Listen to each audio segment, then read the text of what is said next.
Hello everyone and welcome to another Guild Wars 2 video. Today we're going to be looking at the living story, The Nightmare Within. This update continues directly off of the previous one, which was the Tower of Nightmares.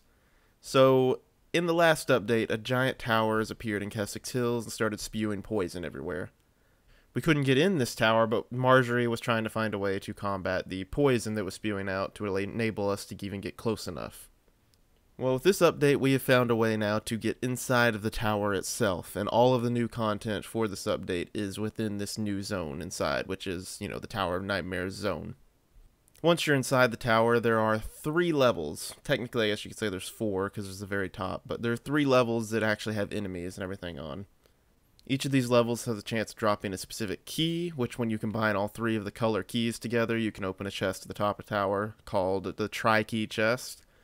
And also, each level also has events that block your progress, as well as Nightmare Within chambers, which I'll go over those in a little bit.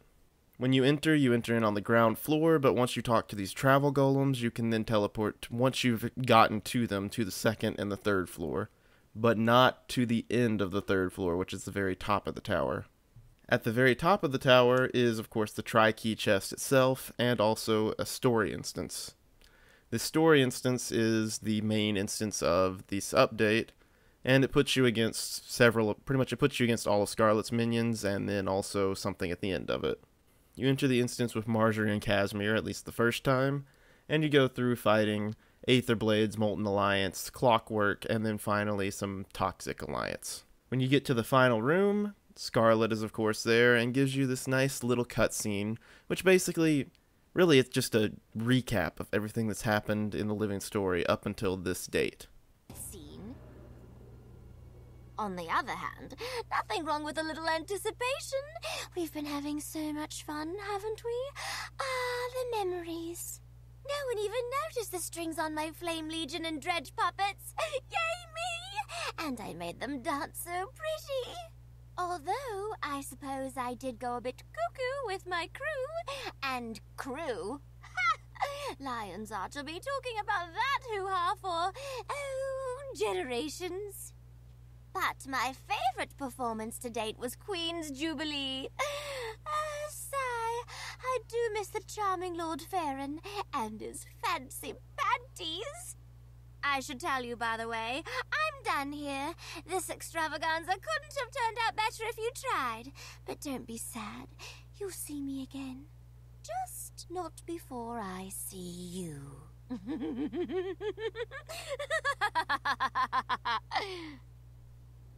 The Kraitoratus are expecting a visit from their god. I wore my best ribbons for the occasion. Once this cutscene's done, Scarlet basically just walks off through a portal and leaves you to fight the Toxic Hybrid. Toxic Hybrid starts off just crawling after you on the ground, and as you continue fighting him, he'll get stronger and get more abilities until you finally defeat him. It's not a hard fight, it's just an obligatory boss fight.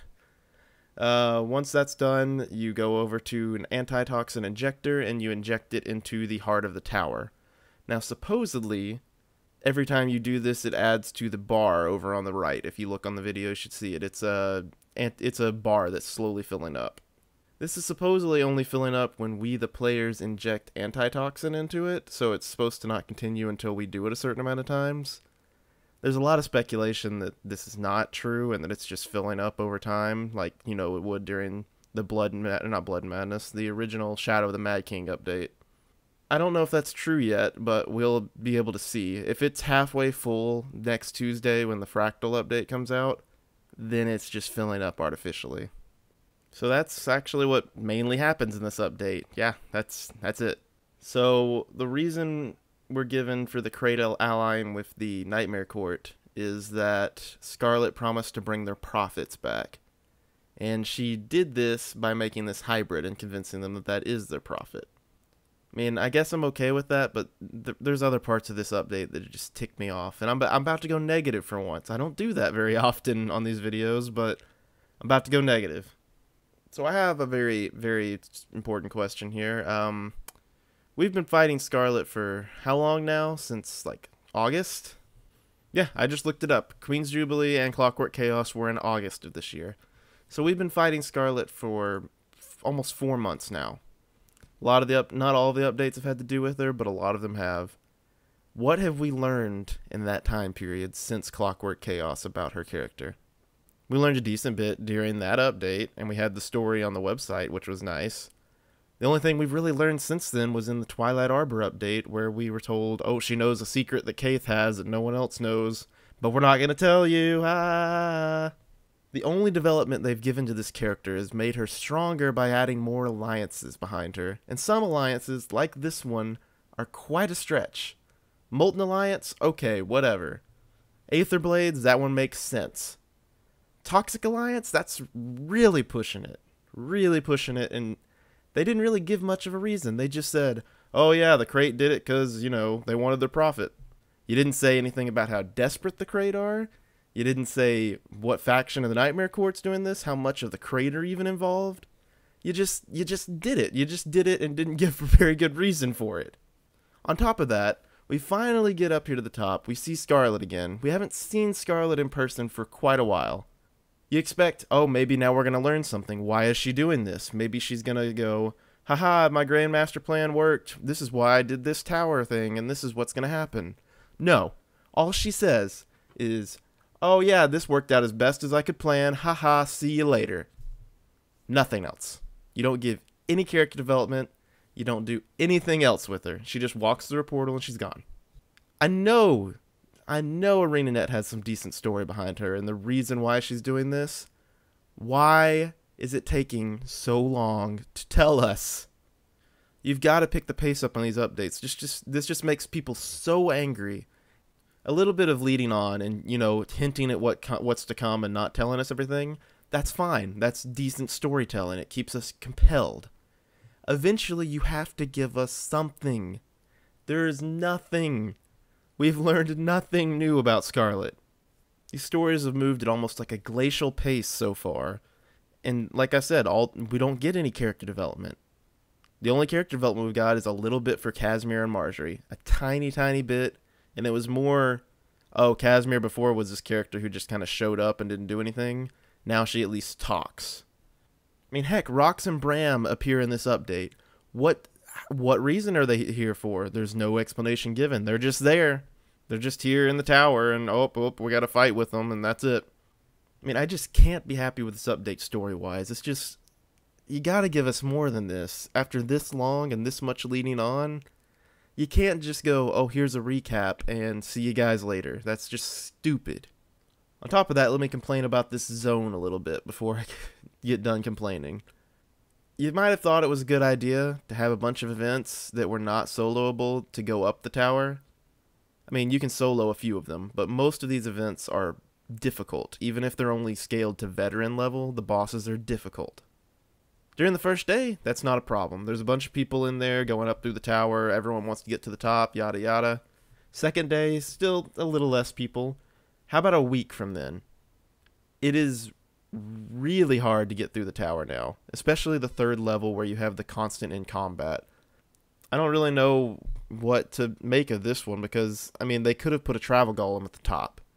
That would have made it really easy. Once you've done it once, you just have to get up there at the top. But then you kind of screw over the people who are trying to get up there for the first time again. At the same time, people would still be doing these events. It's just, you wouldn't have to struggle back through these events every single time you came back to the tower. I think what really made this bad, though, this run back through there, is you put elite mobs in this tower that don't spawn off of scaling. They don't spawn because there's a bunch of people. They just spawn all the time. So a 3-person group, which could normally, you know, go through and kill a bunch of veterans, slowly make their way through the floors, ran into a silver mob who summons enemies and who does a bunch of AoE, you're all dead. Whew, man. That made me feel better. It feels good to just rant for a little bit. The last part of this update, which I haven't talked about so far, is Nightmare Chambers. The Nightmare Chambers is probably my favorite part of this update. This is actually really cool. So when you go in, it spawns. It's a little different each time, but it's the same general map. A certain group will spawn with you, maybe no one will. Casimir, Marjorie, Bram, and Rox can all have a chance of spawning, and a mix of those will spawn, 2 at a time at the most. You go through, you fight different things, you fight jungle spiders, it's all hallucination kind of stuff. The cool part of this is that Scarlet will taunt you through this whole thing with stuff from your personal story every once in a while. For instance, me, doing the early parts of my Sylvari personal story, I fought against the Ogadal Hylek a lot. The Ogadal didn't like me. I didn't like the Ogadal. At one point, when you go through there, she'll say, "The Ogadal Hylek have not forgotten you. They send Slurpy kisses." That's nice. That's nice little flavor stuff. It goes, oh, the game actually recognizes I did something, which is hard to do in an MMO, and I have to say I applaud them on that. That was nice. Also, the last boss in the room has a chance of either being something from past living stories, just veteran versions of part of the alliances, or a hallucination from your personal story. Some examples of this are, of course, your mentor from the Priory Vigil or the Order of Whispers. Oh, bless you, Tybalt. I'm so sorry. Boss can also be your respective member of Destiny's Edge, so I fought Kaith as a Sylvari. And also one that will probably endear a lot of people to this update. I didn't actually get this one, but I've seen pictures posted. You have a chance of fighting, of course, Traherne. I have to say, this update's nice. Scarlet taunts you with stuff that you chose. And some of the things that are in the cages, for instance, Apatia can show up in the cages for my story. Some early on people like Lord Farron will show up in the cages when you rescue him, which is just nice. It's all hallucination probably anyways. If there's even people trapped in there, you don't even know. There's probably people trapped, but you just see them as different people. And this also has given me the one time so far that I've actually wanted to kill Scarlet. I was angry at Scarlet when I walk in and I see Tybalt. One last thing I'll talk about really quick is, if you notice during this whole tower, Scarlet is able to speak directly in your mind. She's not just talking from a projector. She's speaking in your head, and she knows what your fears are and what your thoughts are. Now, this is probably because of the hallucinogens from the poison, and it might not even be Scarlet talking to you. It might just be you hallucinating as Scarlet talking to you. Let's go with the conclusion that she is actually in your head and talking to you. This makes it even more apparent that there's still very strong mesmer magic behind this. Once again, these are all hallucinations. These are all phantasms. These are all clones, kind of regular things. I just want to keep you guys on the lookout to see if there's a strong mesmer that comes up. The only one that's come up so far in Living Story is Casimir, which I don't think she's behind this. It would be really weird if she was. But if a strong mesmer comes up, they could very easily be allied with Scarlet and be behind this. Now, when is this mesmer ever going to show up? If he is there, I don't know, because with the pace we're going right now, it might be about 6 years from now before we learn about a mesmer behind this. But that's all I really had to say on the Within the Nightmares update. I did not like this update overall. I will tell you what I did to get all these achievements. I ran my level 80 Necro, which is an alt of mine, and I hardly ever play him. I just have him. I ran him through the tower and got him to the top. He's still up there. I logged him off there, and I logged in on him to do the daily instance thing, and I have to open one more of the tri-key chests, and that's all.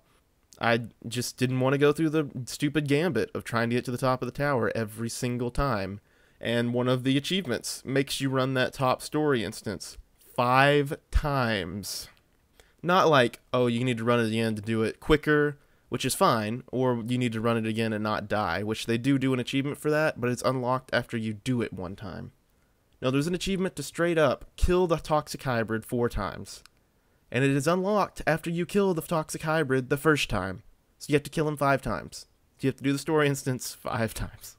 That's a stupid grind, and there we go, I'm complaining again.